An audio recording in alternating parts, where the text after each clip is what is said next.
name is Kim Namjoon. I'm worldwide handsome. I'm Sugar. J-Hope. I'm Jimin. I'm good boy. I'm JK. Hello दोस्तों, welcome to my channel generative imagination में। आज आप लोग के साथ force marriage with psycho mafia का last part यानी fourth part explain करने वाली हूँ। ये स्टोरी लॉन्ग हो रही थी, इसीलिए मैं इसको थोड़ा शॉर्ट वे में एक्सप्लेन करके स्टोरी ख़त्म करना चाहती हूँ ताकि मैं न्यू स्टोरी ला सकूँ। तो अभी स्टोरी एक्सप्लेन करना स्टार्ट करते हैं। नेक्स्ट डे मॉर्निंग में जब जेके की नींद खुलती है, वो अपने चेस्ट में एक हेवी फील करता है। फिर वो आंखें खोलने की कोशिश करता है, पर उसके सर में बहुत तेज़ दर्द हो रहा था, तो वो उठ नहीं पाता। फिर वो थोड़ा देर ऐसे ही बेड पे सोता है।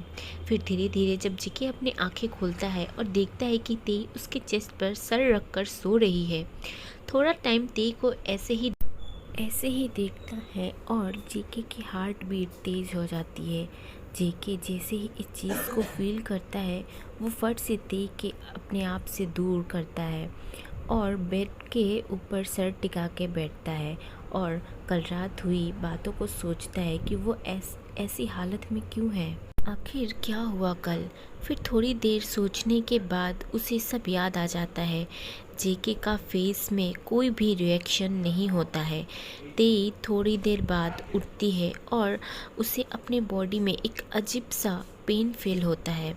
फिर भी वो अपने आइज़ को ओपन करती है और अपने आइज़ ओपन करते ही वो जेके को अपने पास देखती है। वो 1 मिनट के लिए भूल जाती है कि वो क्या देख रही है। वो बस जेके को देखने में इतना ज़्यादा बिजी होती है कि उसे पता भी नहीं चलता कि वो एकदम नेकेड है। जेके को इस तरह अपनी ओर देखती भूल जाती है कि वो नेकेड है या फिर उसके बॉडी में पेन है, सब भूल जाती है। वो बस जेके की मॉर्निंग ब्यूटी को एडमायर करने में बिजी होती है। थोड़ी देर तक जेके को ऐसे देखने के बाद ते रियलाइज़ करती है कि जेके उसे ही घूर रहा होता है, तो वो फट से डर के खड़ी होती है। जैसे ही वो देखती है कि वो नेकेड है, वो जल्दी से बेडशीट से खुद को कवर करने लगती है और कल रात की हुई बातों को याद कर रोने लग जाती है। तो जेके अपनी शर्ट को आगे कर कहता है टेक दिस। ते उस शर्ट को लेकर पहन लेती है और फिर ही ते आगे बढ़ती है। उसे एक अजीब सा पेन फील होता है। वो चीखते हुए ज़मीन पर बैठ जाती है। जोंगकुक उसे एक पेन किलर देकर कहता है कि इसे खा लेना, इससे तुम्हें रिलीफ मिलेगी। तो ते उससे उस पेन किलर को ले लेती है एंड कहती है कि तुमने मेरे साथ ऐसा क्यों किया।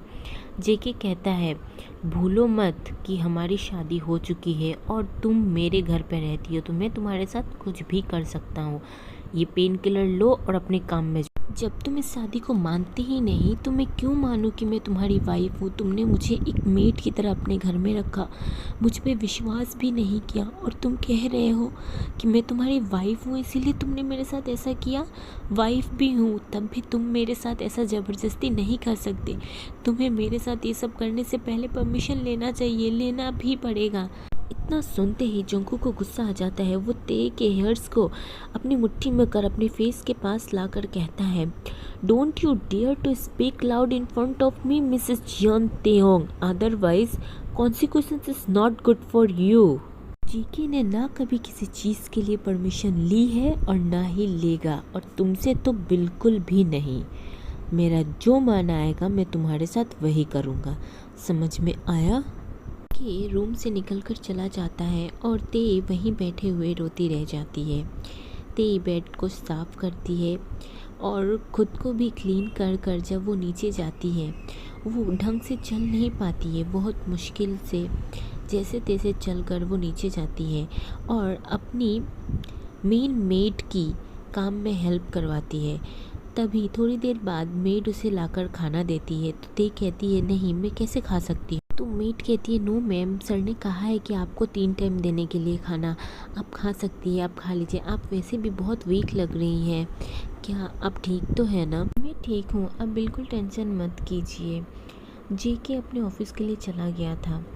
ते भी अपने काम करके खाना खाकर जेहोब के पास आ जाती है एंड जेहोब की मेडिसिन्स देती है, उसे बात देती है, उसके कपड़े चेंज करने के लिए एक नर्स को बुलाती है। ऐसे ही वो जेहोब की बहुत अच्छे से केयर करती है।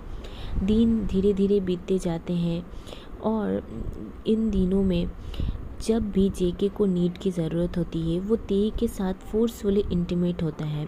वो उससे बिल्कुल भी परमिशन नहीं मांगता और उसे जब भी मन करता है, चाहे वो सुबह हो या शाम या दोपहर, उसको जब भी मन करता है वो तेई के साथ इंटीमेट होता है।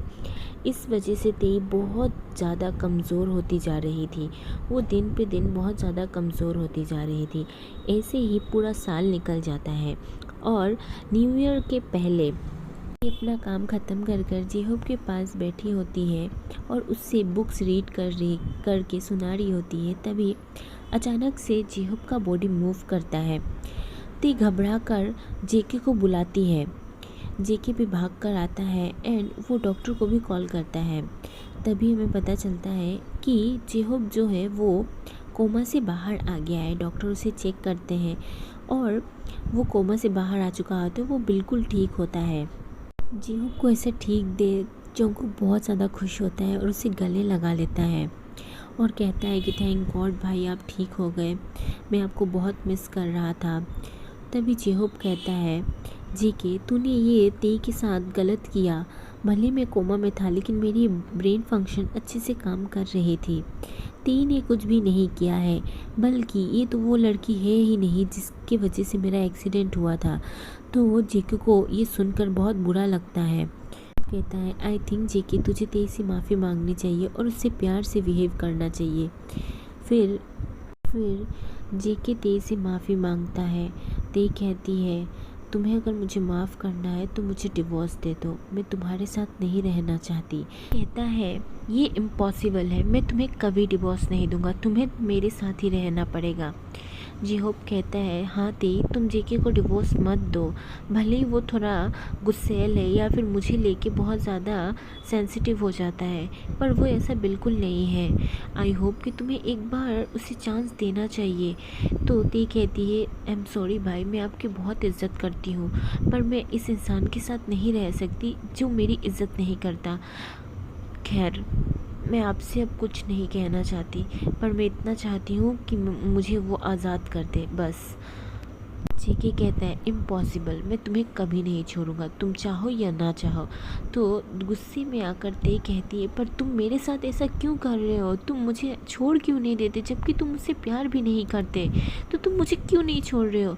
तो जेके कहता है, नहीं स्टूपिड लड़की, मैं तुमसे प्यार करता हूँ, मैं तुम्हें नहीं छोड़ सकता।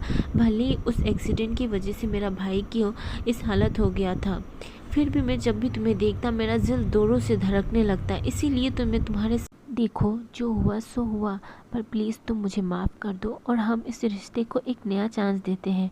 हम दोबारा से शादी करेंगे और एक अच्छी मैरिड लाइफ की तरह अपनी लाइफ को जिएंगे। प्लीज़ मुझे एक चांस देकर देखो, प्लीज़ मुझे मत छोड़ना।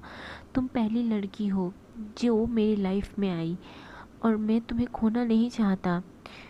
जेहोब भी कहता है, हाँ तेई तुम्हें एक बार उसे चांस देना चाहिए। तेई कहती है, पर तुमने मेरे साथ बहुत गलत किया है जंगकुक। जंगकुक कहता है, आई नो मैंने बहुत गलत किया, बट प्लीज़ तुम मुझे एक चांस देकर देखो। तो तेई भी मान जाती है और जंगकुक को एक चांस देती है। दोनों दोबारा शादी करते हैं और अच्छे से अपनी लाइफ को एंजॉय करते हैं। सो मच फॉर वॉचिंग आमी। आप लोग को स्टोरी कैसी लगी आप लोग प्लीज़ कमेंट करके ज़रूर बताना। मेरे चैनल को सब्सक्राइब करना मत भूलना और न्यू स्टोरी जल्दी आएगी आप लोग के साथ। Bye bye.